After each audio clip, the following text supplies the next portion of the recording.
نوجوان مجھ سے پوچھنے لگا جنید بھائی یہ ذرا غور سے سنیے گا اس بات کو. اس نوجوان کے اس سوال نے مجھے سوچنے پہ مجبور کر دیا. اس نے کہا یہ آپ اتنے جو سفر کرتے ہیں روزانہ، ہر روز ایک نئے بستر پہ سو رہے ہیں، آپ کو نیند آ جاتی ہے؟ جھٹکے سے مجھے ایسے جھٹکا لگا اس کی بات سن کے. میں نے کہا میرے پیارے، نیند کا تعلق نرم بستر سے نہیں ہے. نیند کا تعلق نرم بستر سے نہیں ہے. نیند کا تعلق تو قلب کے سکون، چین اور اطمینان سے ہے. یہ نرم بستر ایک پرسکون نیند کی شکل ہے، لیکن یہ پرسکون نیند دے نہیں سکتا. یہ بڑا گھر، خوبصورت سا محل نما گھر، یہ ایک کامیاب زندگی کی شکل ہے، لیکن کامیاب زندگی سے اس کا کوئی تعلق نہیں ہے. یہ بڑی سی گاڑی ایک کامیاب زندگی کی شکل ہے، لیکن کامیابی سے اس کا کوئی تعلق نہیں ہے. یہ مال ایک کامیاب زندگی کی شکل ہے، صرف کامیابی سے اس کا کوئی تعلق نہیں ہے. محنت سے مال نہیں ملتا، مال سے چیزیں نہیں آتی، چیزوں میں راحت نہیں ہے، راحت اللہ کے امر میں ہے. ہاں، ایک باپ ہے، اس کے 10 بیٹے ہیں، 10 کے 10 فرما بردار ہیں، تو وہ اپنی جھونپڑی میں جنت کے اندر ہے. اور ایک آدمی ہے، اس کی ایک بیٹی ہے لیکن ناگن ہے، تو وہ محل کے اندر دوزخ کے اندر ہے.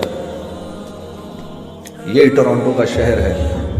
اسی ٹورانٹو کے شہر کے اندر مجھے آج بھی یاد ہے 1992 کی وہ قصہ، وہ آج بھی میری آنکھوں کے سامنے گھوم رہا ہے. ہم یہاں پر شو کر رہے تھے، بہت بڑا مجمع تھا. جب شو ختم ہوا تو آرگنائزروں نے کہا کہ آپ باہر نہ نکلیں یہاں سے، بہت بڑا مجمع، ان کو جانے دیں. تو مجمع کے نکلتے نکلتے رات کے 2:30 بج گئے. تو ہم جب یہاں سے باہر نکلے تو گاڑی کے اندر جا کے بیٹھنے لگے. ایک جوان لڑکی دوڑتی ہوئی آئی. میں نے آپ لوگوں کے ساتھ جانا ہے. اب ہم رہنے والے تو پنڈی کے تھے سارے، ہمارے لیے تو کراچی بھی نیو یارک سٹی تھا، تو ٹورانٹو تو سوچو کیا ہوگا ہمارے لیے. تو پھر بھی کچھ تھوڑی بہت، اللہ معاف کرے، وہ کام تو کوئی حیا کا کام نہیں ہے جو ہم کر رہے تھے، لیکن پھر بھی کچھ تھوڑی سی تو حیا باقی تھی ہمارے اندر. ہم ایک دوسرے کی شکل دیکھنے لگے. اس لڑکی کو دیکھ کر ہم نے کہا تم نے کہاں جانا ہے ہمارے ساتھ بھائی؟ ہم تو اپنے ہوٹل جا رہے ہیں. کہتی نہیں، تم ہوٹل تک چلے جاؤ، مجھے ہوٹل تک لے جاؤ، پھر میں وہاں سے گھر چلی جاؤں گی. تو ہم نے کہا تو تمہارا باپ؟ کہتی no don't worry about it, I just turned 18 a week ago. تو ہم نے کہا پھر کیا ہوا؟ ہمیں پتہ ہی نہیں تھا 18 ٹرن ہونے کا کیا مطلب ہے. ہم نے کہا پھر اس سے کیا فرق پڑتا ہے؟ کہا وہ کہنے لگی last week when I turned 18 I went to the nightclub. I came back at 4:30 in the morning. My father didn't open up the door. I just called the police. So there's no problem. اب یقین کرو یہ پورا کا پورا واقعہ مجھے آج تک یاد ہے. 16 سال اس واقعے کو ہو گئے، 17 سال اس واقعے کو ہو گئے ہیں. اس لڑکی کی ایک ایک بات مجھے ابھی تک یاد ہے. اور میں صرف یہ سوچ رہا تھا، صرف اتنا سوچ رہا تھا کہ اگر میری بہن یہ کرے تو میرے باپ کا کیا حشر ہو. اور اب یہ سوچتا ہوں اگر میری بیٹی یہ کرے تو میرا کیا حشر ہو. لیکن قصور اس بچی کا نہیں ہے، قصور اس بچی کا نہیں ہے، قصور ان ماں باپ کا ہے جنہوں نے خود زندگی میں دین لانے کی کوئی محنت نہیں کی، تو وہ اولاد کو کیا سکھاتے.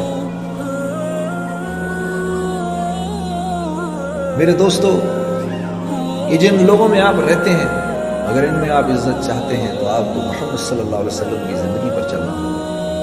کیونکہ اللہ نے ہمارے نبی کو وہ زندگی دی، اور کہ اس میں اس زندگی کے اندر ایسے طریقے ہیں جو انسانوں کو مقناطیس کی طرح اپنی طرف کھینچتے ہیں. جتنی اس زندگی سے دوری ہوگی اتنی میرے دوستوں زندگی میں پریشانی.